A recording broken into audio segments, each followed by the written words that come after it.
Abstract hip-hop has shaped beatmaking for a long time. It's where you can hear the most new and different ideas in all of hip-hop. So today we're going to break down some abstract production ideas, what makes these beats so different, and we'll also cover some ideas that you should be using in your beats as well. Now let's start by looking at a beat that I think is a perfect example of abstract production in my opinion. It's Forge from Earl Sweatshirt's new album. But again, I pick apart the defense with the triple cross, silver hearts, a split for your scars. Amazing beat by Theravada where we see many abstract techniques that you can think about using in your own beats as well. So let's start by looking at the sample that was used for this beat.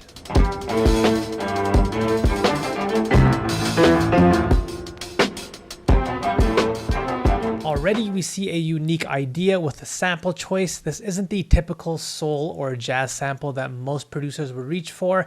Instead, we have a sample from an Italian soundtrack. And using a foreign genre can instantly help you find unique textures that can help your beats stand out and feel different. So that's one abstract production idea that you can try to sample a foreign or just a different genre. But there's more to this beat than just unique sounds in the sample. If we look at the way the sample is chopped up, you'll notice that it's quite simple. This piece of the sample is basically being looped, nothing too weird so far.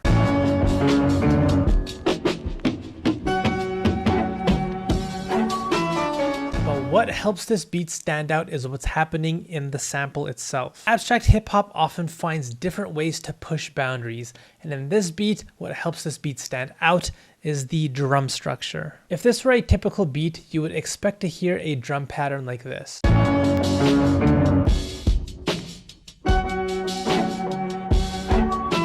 But the producer would chop up the drums to have this traditional placement of having the snares on the 2 and the 4, and the kicks being used throughout the loop. But instead of this kind of traditional drum pattern, we see the producer here deciding to keep this bizarre drum structure from the sample itself. Where we do have a snare on the 2, but right after we have these early snares that come right before the 4. Then after this, we get these wild sounding toms that come in, where we have absolutely zero kicks or snares playing during this time, and then we finally finish up with a kick and a snare.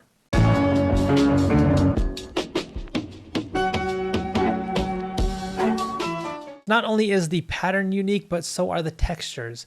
Toms are sounds that you don't typically hear used this much in hip-hop beats, so this is yet another idea you can use for your abstract beats, to use unusual drum structuring and or textures. But beyond that, there is another sneaky technique used in this beat that you might have missed. The common problem that producers have is how to keep their beats interesting when using samples. Especially with how many abstract beats tend towards being loop-based, this can become a big problem for many producers. Well, look at how this problem is solved with this beat. You'll notice the sample is separated out. We have drums and we have instruments. And throughout the actual beat, drums get dropped or added at times. And at other times, it's the instruments that get dropped or re-chopped, plus different effects are being added to the different layers at different times as well. So much is being done to these layers, and it's stem splitting that can help give you this ability to drop and add and re-chop sounds individually, which is yet another idea that you can use in your abstract beats, but with sampling in general as well, which is to separate your samples. So how about we use these ideas to make an abstract beat ourselves?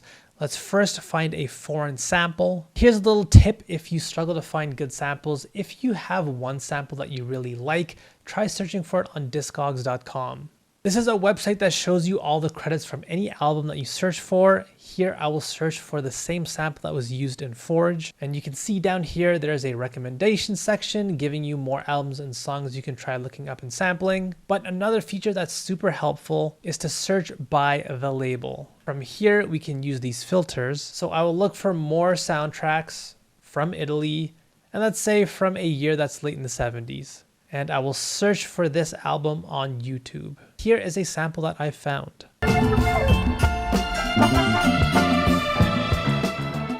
So I have myself a sample that's foreign or different, and this is going to give me unique textures for my beat. And so let's load this up into our sampler and make a beat out of it. Now, like I mentioned, the first thing I want to do is separate these stems out. You can hear we have drums in this sample. And I don't want to have to work around these drums to build my own loop, so let's just get rid of them. This will give me far more control overall later on once I want to start adding more into my beat. Now, I really like how these strings sound in this section of the sample here. And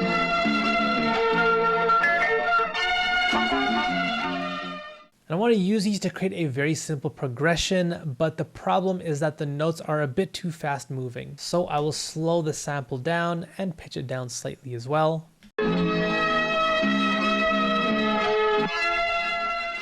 I think this is a great way to start my beat, so let's use these two chops to build a simple idea here.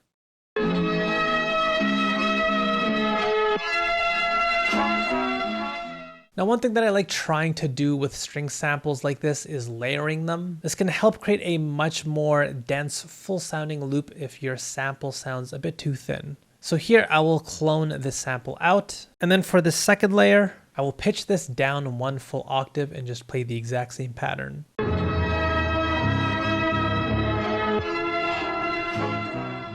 Now, to go back to my point I made earlier, this idea would just not be possible if I didn't use stem splitting. Here's how this loop would sound right now if I didn't do this.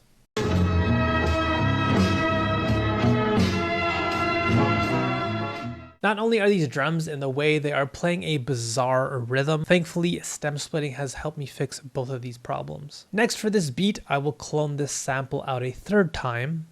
And this time I will use stem splitting in the opposite way. I will isolate the drums from the sample and use them to build my own drum pattern.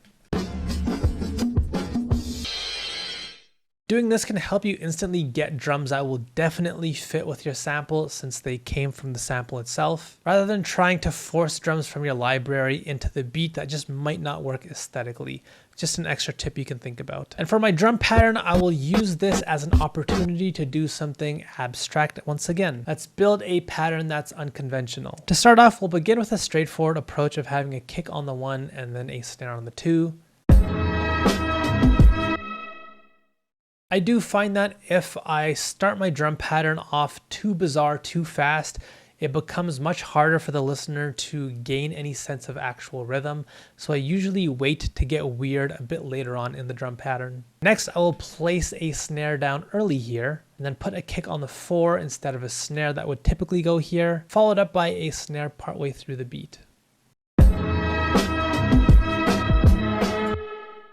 Then for the next bar in this drum pattern, I found these toms within the sample here. So I'm going to get wild with these toms. And then finally finish up the drum loop in a more conventional way for the very last beat.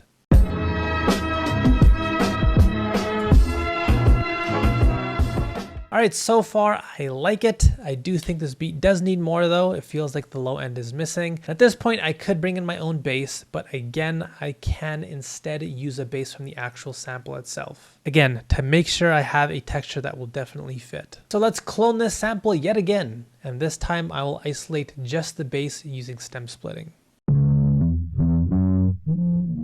And I'll look for a tone that sounds clean and stable. And then I will turn on keyboard mode, letting me play this like an instrument. Now, since I don't have a musical ear, I will just use Note Grabber here to figure out what this note actually is, because I have no idea.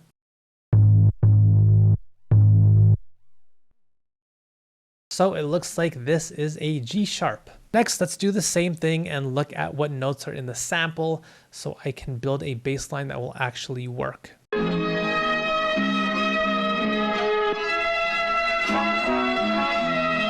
Alright, so the first root note down here is a G sharp, then it goes to a C sharp, and then a D. That is simple enough. So I will just use this for my bass line as a framework.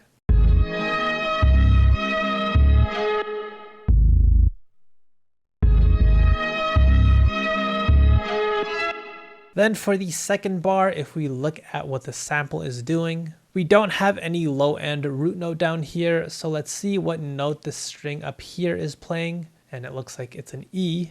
So let's use this for the bass line in the second half of this loop.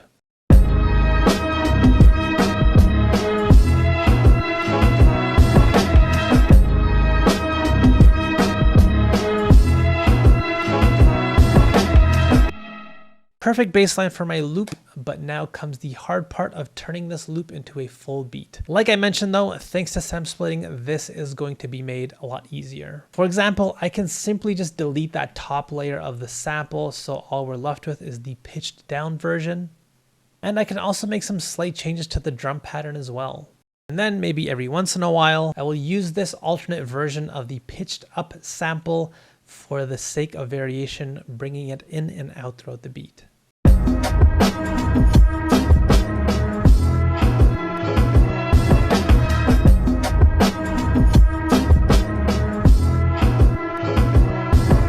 Thanks to stem splitting, this is giving me enough variation of this loop to keep the beat interesting. And those are some tips that you can use to make abstract beats. Now, if you like these types of underground beats, I do have a completely different video that's a full tutorial on how you can make these. So check it out by clicking this link next to me.